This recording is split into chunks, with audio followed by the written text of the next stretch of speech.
اعوذ باللہ من الشیطان الرجیم، بسم اللہ الرحمن الرحیم۔ شروع اللہ کے نام سے جو بڑا مہربان نہایت رحم کرنے والا ہے۔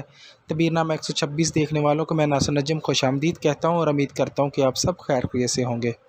آج کا عنوان ہے خواب میں لڑائی جھگڑا کرتے دیکھنا۔ اگر کوئی شخص ایسا خواب دیکھتا ہے تو اس کی کیا تعبیر ہو سکتی ہے، آج اس کے حوالے سے ہم ڈیٹیل کے ساتھ بات کریں گے۔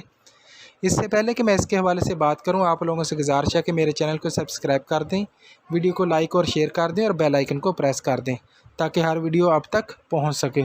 تو چلتے ہیں آج کی تعبیر کی طرف۔ خواب میں لڑائی جھگڑا دیکھنا۔ لڑائی جھگڑا حضرت ابن سیرین رحمۃ اللہ علیہ نے فرمایا ہے کہ اگر دیکھے کہ کسی کے ساتھ جھگڑا کیا ہے اور اس پر غالب آیا ہے، دلیل ہے کہ غالب آئے گا اور دشمن پر فتح یاب ہوگا۔ اگر دیکھے کہ دشمن اس پر غالب آیا ہے تو اس کی تعویل اچھی نہیں ہے، اس کا مطلب ہے کہ دشمن سے نقصان اٹھائے گا یا دشمن جو ہے اس پر غالب آئے گا۔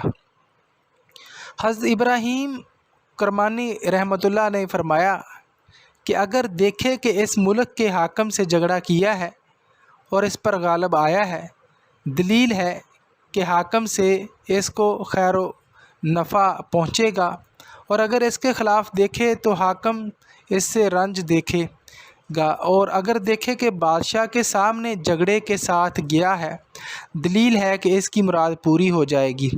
حضرت جابر مغربی رحمۃ اللہ علیہ نے فرمایا ہے کہ اگر دیکھے کہ کسی کے ساتھ بے وجہ جھگڑا کیا ہے، دلیل ہے کہ لوگوں سے جو ہے وہ نقصان اٹھائے گا اور اس کو جو ہے بعد میں پچھتانا پڑے گا۔ لہٰذا یہ خواب کی تعبیر تھی۔ اپنا ڈھیر سارا خیال رکھیے گا۔ اللہ حافظ۔